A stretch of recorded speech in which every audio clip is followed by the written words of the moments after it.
कर दे। Hello friends, आइए आपको इस वीडियो में बताते हैं कि इंग्लिश सेंटेंसेस को कैसे समझें और उसकी हिंदी कैसे बनाएं। देखिए यहाँ पर ये लिखा हुआ है, Washington had to face many difficulties on the way. अब वाशिंगटन जो है ये नाम है, वॉशिंगटन एक नाम है, एक पर्सन का नाम है। Washington had to face, had जब आ गया सेंटेंस में और आगे है लिखा हुआ टू फेस, यानी कि वॉशिंगटन को सामना करना पड़ा था। फेस का मतलब ऐसे चेहरा होता है, लेकिन यहाँ पर हेड टू फेस का मतलब है सामना करना पड़ा था वॉशिंगटन को। किस चीज का सामना करना पड़ा था? मैनी डिफिकल्टीज, बहुत सारी तकलीफों का, बहुत सारी परेशानियों का। कहाँ पर? ऑन द वे, रास्ते में। ऑन द वे का मतलब होता है रास्ते में। वॉशिंगटन को रास्ते में कई सारी या बहुत सारी तकलीफों का सामना करना पड़ा था। वैन का मतलब होता है जब। ही रीच्ड रिचमंड, जब वह रीच जो है ये इसका मतलब होता है पहुंचना, और रीच्ड ये सेकंड फॉर्म है। जब वह रिचमंड एक जगह है, जब वह रिचमंड पहुंचा, जब वह रिचमंड पहुंचा।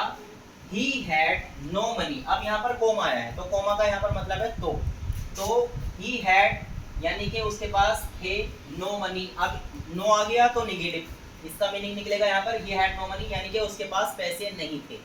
जब हैड के बाद नो आ गया तो सेंटेंस निगेटिव बन गया। ही हैड नो मनी, उसके पास पैसे नहीं थे। और हिज मनी, उसका सारा धन या उसके सारे पैसे, वाज स्पेंट, खर्च हो गए थे। उसका पूरा का पूरा धन खर्च हो गया था। He was tired and hungry, tired का मतलब होता है थक जाना, थका हुआ, और हंग्री का मतलब होता है भूखा। तो वो थक गया था और भूखा हो गया था एट दैट टाइम, उस समय, यानी उस समय वह भूखा भी था और थका हुआ भी था। हिज क्लॉथ्स, उसके कपड़े, वर डर्टी, डर्टी का मतलब होता है गंदा या गंदे। उसके कपड़े गंदे थे, उसके कपड़े गंदे थे। बट लेकिन ही वॉज नॉट डिस्करेज्ड, लेकिन वह हतोत्साहित नहीं हुआ, यानी कि उसने हिम्मत नहीं हारी। यहाँ पर डिस्करेज यानी कि उसने हिम्मत नहीं हारी।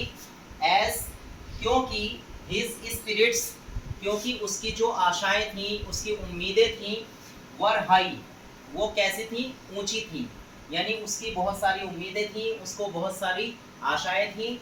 ही had no acquaintance in the city, acquaintance का मतलब होता है जान पहचान का इंसान, यानी कि उसका जान पहचान का कोई नहीं था। कहाँ पर? इन द सिटी, शहर में।